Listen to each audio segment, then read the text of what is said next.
Hi hello welcome to Swani's kitchen.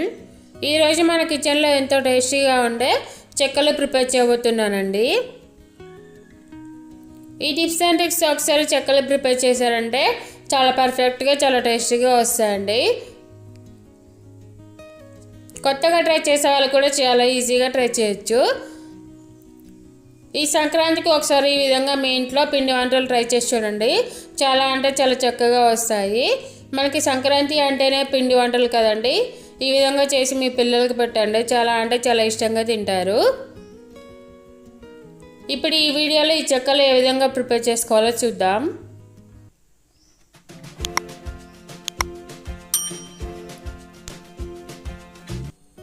ముందుగా ఒక mixie jar తీసుకొని అందులో 1.5 కప్పు పల్లీలను తీసుకోవాలి. ఇలా పల్లీలను తీసుకున్న తర్వాత ఈ పల్లీలను మనం కోర్సుగా గ్రైండ్ చేసుకోవాలండి. చూడండి, ఈ విధంగా మనం పల్లీలను కోర్సుగా గ్రైండ్ చేసుకొని పక్కన పెట్టుకోవాలి. తర్వాత ఒక బేషన్ తీసుకొని అందులో 2 గ్లాసుల బియ్య పిండిని తీసుకోవాలి.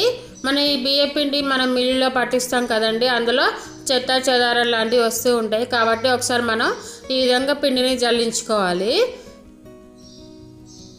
ఎప్పుడైనా సరే మనం పిండి వంటలు చేసేటప్పుడు ఈ విధంగా పిండిని ఒకసారి జల్లించుకోవాలండి. చూడండి, ఇందులో ఎంత చెత్త వచ్చిందో కదా, ఈ విధంగా చెత్త వస్తుంది. కాబట్టి మనం ఒకసారి ఈ విధంగా జల్లెడ పట్టుకుంటే సరిపోతుందండి. ఇలాగే మొత్తం పిండిని కూడా మనం జల్లించుకోవాలి.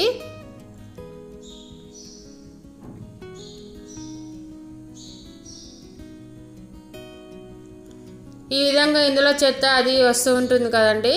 మనం ఇంట్లో పిల్లలు ఉంటారు, పిల్లలు తింటారు కదా ఈ పిండి వంటలు అనేది. కాబట్టి మనం ఒకసారి జల్లించుకోవాలండి. ఈ విధంగా జల్లించుకొని పక్కన పెట్టుకోవాలి. తర్వాత ఇందులో 2 టేబుల్ స్పూన్స్ కారం యాడ్ చేసుకోవాలి.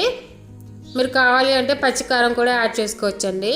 ఇప్పుడు ఇందులో టేస్ట్ సరిపడా సాల్ట్ అనేది యాడ్ చేసుకొని మనం ముందుగానే గ్రైండ్ చేసి పెట్టుకున్న పల్లీల పొడిని ఇందులో వేసేసుకొని ఒకసారి బాగా కలుపుకుంటూ ఉండాలి. ఇప్పుడు ఇందులో కొంచెం కరివేపాకు యాడ్ చేసుకోవాలండి. మనం కరివేపాకు అనేది కొంచెం ఎక్కువగానే యాడ్ చేసుకోవచ్చు, చాలా టేస్టీగా ఉంటుంది. ఇప్పుడు ఈ పిండిని ఉప్పు కారం మొత్తం కలిసే విధంగా ఒకసారి బాగా కలుపుకోవాలండి. మనం ఎప్పుడైనా సరే వాటర్ పోయక ముందే కలుపుకోవాలండి. అప్పుడే మనకి ఉప్పు కారం అన్నీ కూడా చాలా చక్కగా కలుస్తాయి. ఇప్పుడు ఇందులో కొన్ని వాటర్ పోసుకుంటే ఈ పిండిని మనం ముద్దలాగా కలుపుకుంటూ ఉండాలి. ఈ పిండి ముద్ద అనేది మనకి లూజ్గా ఉండకూడదండి, కొంచెం గట్టిగానే కలుపుకోవాలి. అప్పుడే మనకి ఈ చెక్కలు అనేది చాలా పర్ఫెక్ట్గా వస్తాయి. మనం గట్టిగా కలుపుకోవడం వల్ల మనకి ఆయిల్ అనేది కూడా ఎక్కువగా పీల్చదండి. చూడండి, ఈ విధంగా ఈ వీడియోలో చూపిస్తున్నట్లుగా గట్టిగా కలుపుకొని పక్కన పెట్టుకోవాలి.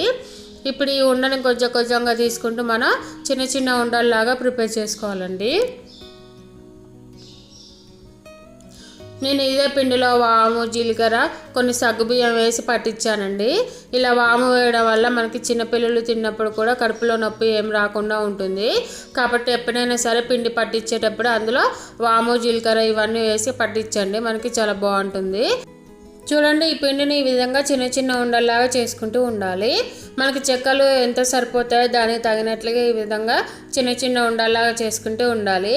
మనకి ఏ సైజులో కావాలి అంటే ఆ సైజులో చేసుకోవాలండి.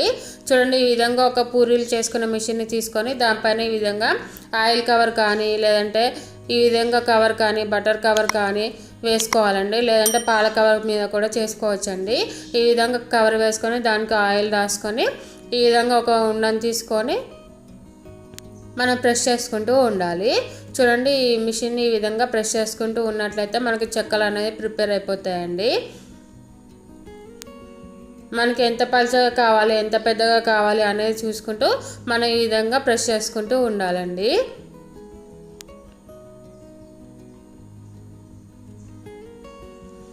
చూడండి, ఈ విధంగా ప్రెస్ చేసుకున్నాం కదా, ఇలా ఉంటే సరిపోతుంది. ఇప్పుడు దీన్ని మనం మరొక ప్లేట్లో తీసుకోవాలి. ఈ విధంగా అన్ని చెక్కలు కూడా ఒకటేసారి ప్రిపేర్ చేసుకున్నట్లయితే మనం డీప్ ఫ్రై చేసుకునేటప్పుడు చాలా ఈజీగా అవుతుందండి. అన్నీ ఒకేసారి డీప్ ఫ్రై చేసుకోవచ్చు. కాబట్టి ఈ విధంగా అన్ని చెక్కలు కూడా వెంటనే ప్రిపేర్ చేసుకుంటూ మనం వేరొక ప్లేట్లో వేసుకుంటూ ఉండాలి. ఇలాగే మళ్ళీ ఆయిల్ రాసుకుంటూ ఒక పిండి ముద్దను తీసుకొని మనం చెక్కల్లాగా ఒత్తుకుంటూ ఉండాలి. ఇలాగే మొత్తం పిండిని కూడా మనం చెక్కల్లాగా ఒత్తుకోవాలండి.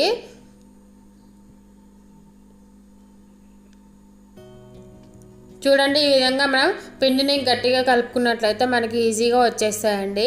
అదే మనం లూజ్గా కలుపుకున్నట్లయితే ఇదే కవర్కి అంటుకుంటూ ఉంటాయి. కాబట్టి ఎప్పుడైనా సరే పిండి కలుపుకునేటప్పుడు కొంచెం గట్టిగా కలుపుకోండి. మనకి తీసుకొని వేయడానికి చాలా ఈజీగా వచ్చేస్తాయి. ఈ విధంగా అన్ని పిండి ముద్దలు కూడా ఈ విధంగా చెక్కల్లాగా ప్రిపేర్ చేసుకొని పక్కన పెట్టుకోవాలి. తర్వాత డీప్ ఫ్రైకి సరిపడా ఆయిల్ పెట్టుకొని ఆయిల్ వేడాక అందులో మనం ముందుగానే ప్రిపేర్ చేసుకుని ఈ చెక్కల్ని ఇందులో వేసుకుంటూ ఉండాలి. చూడండి, మనకి ఆయిల్ అనేది చాలా చక్కగా వేడైంది కదా. మనం చెక్కలు వేయగానే పైకి తేలుతున్నాయి. ఈ విధంగా ఆయిల్ అనేది వేడవ్వాలండి. ఇలాగ మొత్తం చెక్కలు కూడా వేసుకుంటూ ఉండాలి. మనకి ప్యాన్ ఉంది కదా అని దాని నిండా వేయకూడదండి. వాటికి కొంచెం స్పేస్ అనేది ఉండాలి. అప్పుడే మనకి చక్కగా డీప్ ఫ్రై అవుతాయండి. ఇవి ఒకవైపుకు కాలిన తర్వాత మనం రెండో వైపుకి తిప్పుకుంటూ ఉండాలి. ఈ విధంగా కొన్ని వేసుకుంటూ మనం డీప్ ఫ్రై చేసుకోవాలండి. దీని నిండా వేసినట్లయితే మనకి చెక్కలు అనేది చక్కగా డీప్ ఫ్రై అవ్వండి. కాబట్టి ఈ విధంగా కొన్ని వేసుకుంటూ డీప్ ఫ్రై చేసుకుంటూ ఉండాలి. ఈ విధంగా గోల్డెన్ రెడ్డిష్ కలర్లోకి వచ్చాక వీటిని మనం పక్కన పెట్టుకోవాలి. ఇలా ఒకసారి మనం చెక్కలు ప్రిపేర్ చేసుకున్న తర్వాత మళ్ళీ 1 నిమిషం పాటు ఆయిల్ వేడైన తర్వాతనే మనం చెక్కలు వేయాలండి. అప్పుడే మనకి చెక్కలు అనేవి చాలా టేస్టీగా వస్తాయి, చాలా పర్ఫెక్ట్గా వస్తాయి. మనకి బయట స్వీట్ షాప్లో కానీ మనకి బండి మీద కానీ చేస్తూ ఉంటారు కదండి, వాళ్ళ సీక్రెట్ ఇదే అండి. ఒక వాయి అయిపోయిన తర్వాత 1 నిమిషం పాటు ఆయిల్ కాగనిస్తారండి. 1 నిమిషం పాటు ఆయిల్ వేడైన తర్వాతనే మళ్ళీ ఇంకొక వాయి వేస్తూ ఉంటారు. ఒకసారి మీరు కూడా ఈ విధంగా అప్పలు చేసినప్పుడు ఈ విధంగా ఒకసారి ట్రై చేసి చూడండి, మనకు చాలా బాగా వస్తాయి. ఈ విధంగా అన్ని చెక్కలు ఈ విధంగా గోల్డెన్ రెడ్డిష్ కలర్లోకి వచ్చేంత వరకు డీప్ ఫ్రై చేసుకుంటూ ఉండాలి. ఇలాగే మొత్తం పిండిని కూడా ఈ విధంగా చెక్కలాగా ప్రిపేర్ చేసుకుంటూ ఈ విధంగా డీప్ ఫ్రై చేసుకుంటూ ఉండాలి. ఈ చెక్కలు అన్నిటిని ఒక బౌల్లోకి సర్వ్ చేసుకోవాలండి. అంతే అండి, ఎంతో టేస్టీగా ఉండే చెక్కలు రెడీ. చాలా అంటే చాలా క్రిస్పీగా చాలా టేస్టీగా వచ్చాయండి. చాలా అంటే చాలా బాగున్నాయి కూడా. చూడండి, మనకి ఈ చెక్కల్లో మనకి పల్లీలు అనేవి చాలా చక్కగా కనిపిస్తున్నాయి కదా.